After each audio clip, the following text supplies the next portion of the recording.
আমি যদি সালাউদ্দিন ভাইয়ের কথাটাই ধরি, উনি যেটা বললেন যে সালাউদ্দিন ভাই বলেছে ওনাকে অনেক প্রভাবশালী নেতা, কাকে? শাহ আলম সাহেবকে। তো সেই ক্ষেত্রে ধরেন আমরা আমাদের ট্রেডিশনটা কি, এটা একটা রাজনৈতিক বক্তব্য। আপনি যখন আমার এলাকায় যাবেন, ধরেন শাহ আলম ভাই গেছে কার সাথে? মাননীয় প্রধানমন্ত্রীর সাথে গেছে। ওখানটাতে সবাই প্রধানমন্ত্রীকে নিয়ে ব্যস্ত এবং প্রধানমন্ত্রী নিয়ে কথা বলবে। আর গেছে কার এলাকায়? সালাউদ্দিন ভাইয়ের এলাকায়। এখন স্বাভাবিক কারণে সালাউদ্দিন ভাই একজন মানুষকে একটু হাইলাইটেড করার জন্য উনি হয়তো বলেছেন যে প্রভাবশালী। এটা তো আমরা যে কিছুই না তাকে তো আমরা এরকম বড় করে বলি। এটা হলো আমাদের রাজনৈতিক একটা, এটা কি শুধুই রাজনৈতিক বক্তব্য? এর মধ্যে কি শাহ আলমের প্রভাব প্রকাশ পায়নি? না, এটা রাজনৈতিক বক্তব্য। অবশ্যই এটা শুধু রাজনৈতিক বক্তব্য আমি মনে করি। কারণ আপনি এটা খেয়াল করবেন, যেমন গতকালকে আমরা একটা প্রোগ্রাম করেছি নারায়ণগঞ্জে। হাবিব ছিল, আজকে হাবিবের কথা বলছি। হাবিব তো যখন বক্তব্য করছে আমার কথা সে অনেকক্ষণ বলেছে যে আমরা একসঙ্গে ওই করেছি, সেই করেছি, আমার বড় ভাই জাহাঙ্গীর ভাই। তার মানে কি, যখন আপনি আমার এলাকায় যাবেন তখন আমাকেই সর্বোচ্চ হাইলাইটেড করবেন, এটি স্বাভাবিক, এটি বাস্তবতা, এটি পলিটিক্স। আমি যখন আজকে আইবিবার এলাকায় গিয়ে প্রোগ্রাম করবো গাজীপুর চাইরে, উনি জামাতের এমপি হলো, আমি কিন্তু ওনাকে সর্বোচ্চ গুরুত্ব দিয়ে সে প্রোগ্রামটা করব।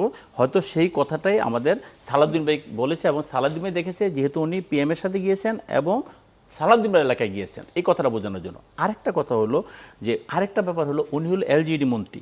সো দ্যাট এলজিডি মন্ত্রীর কাছে আমাদের অনেকেরই বিভিন্ন কাজে গ্রাম্য অবকাঠামোর ডেভেলপমেন্ট করার জন্য আমরা আমাদের কাছে যাই, এটা সত্যি। তো যদি যাই, একটা লোকের কাছে আমার বারবার যেতে হয় সাংগঠনিক কাজে, দাপ্তরিক কাজে, উন্নয়নমূলক কাজে, সমস্ত কাজের জন্য, তো সেই ক্ষেত্রে আমি তার ব্যাপারটা বলতেই পারি যে আমি ওনার কাছে সবসময় যাওয়া আসা করতেছি। আপনার যেমন আজকে আপনি আমাকে বললেন যে জাহাঙ্গীর ভাই আপনার সাথে আমি একটা প্রোগ্রাম করেছি 13 নম্বর সেক্টরে পার্কে। তার মানে কি, আপনার সাথে আমি পূর্বে প্রোগ্রাম করেছি, ওইটা আজকে জেট টানছেন। স্বাভাবিক কারণে যেহেতু একজন মন্ত্রী, উনি প্রশাসনিক কাজ করে, উনি ডেভেলপমেন্ট কাজ করে, আর ডেভেলপমেন্ট কাজ যার কাছে যত বেশি, ওই মন্ত্রীর কাছে মানুষ তত বেশি যাবে। এটা গেলো একটা, যার কারণে হয়তো ওই সেন্স থেকে সালাউদ্দিন ভাই এই কথাটা বলেছে প্রভাবশালী। হ্যাঁ, উনি হাত উঠাইছে, ওটা আবার আমার আইবি বলেছে। হাত উঠেছে কেন উঠাইছে? এখন সালাউদ্দিনটা শাহ আলমটা কে, এটা তো মানুষকে চিনতে হবে, জানতে হবে।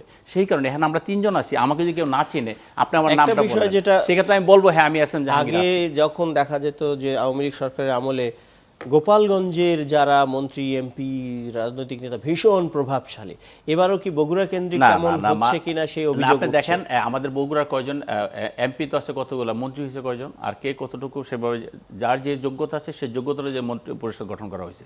আরেকটা কথা আমি বলি যে ভাই যেটা বলছেন, যে ওনার উপর এক্সপেক্ট রেখে বলি, উনি বলছেন যে পিএমকে সব কিছু করতে হবে কেন?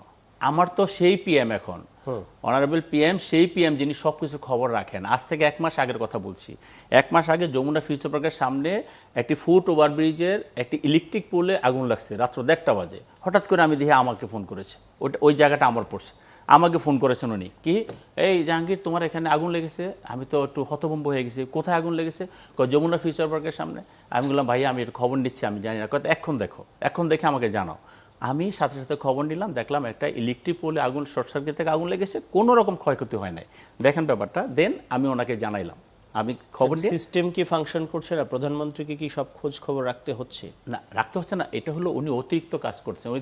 উনি যেহেতু দেশ নিয়ে বেশি কনসার্ন এবং উনি সব কিছু খবর রাখার চেষ্টা করতেছেন। হয়তো আমি হয়তো কোনো খবর পেলে যদি দেরি করি বা আমি যদি একটু স্লো হাঁটি, উনি আমাকে ফাস্ট হাঁটানোর চেষ্টা করতেছেন। এবং এই জায়গাটা একটু শেষ করে দিই প্লিজ।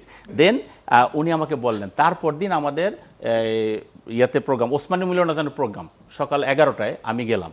যাওয়ার পরে ফার্স্ট দেখা হওয়ার পরেই যে ওখানে ক্ষয়ক্ষতি কী হয়েছিল, তারপর দিনের ঘটনা কিন্তু এটা। তার মানে কি, উনি একটা ঘটনা জানার পরই শেষ না, সেটা শেষ পর্যন্ত দেখতে চান যে আসলে ওখানে কি হয়েছিল। এই হলো আমাদের সেই প্রধানমন্ত্রী, যার কারণে আমি বলছি যে উনি সব ব্যাপারে খোঁজখবর রাখেন।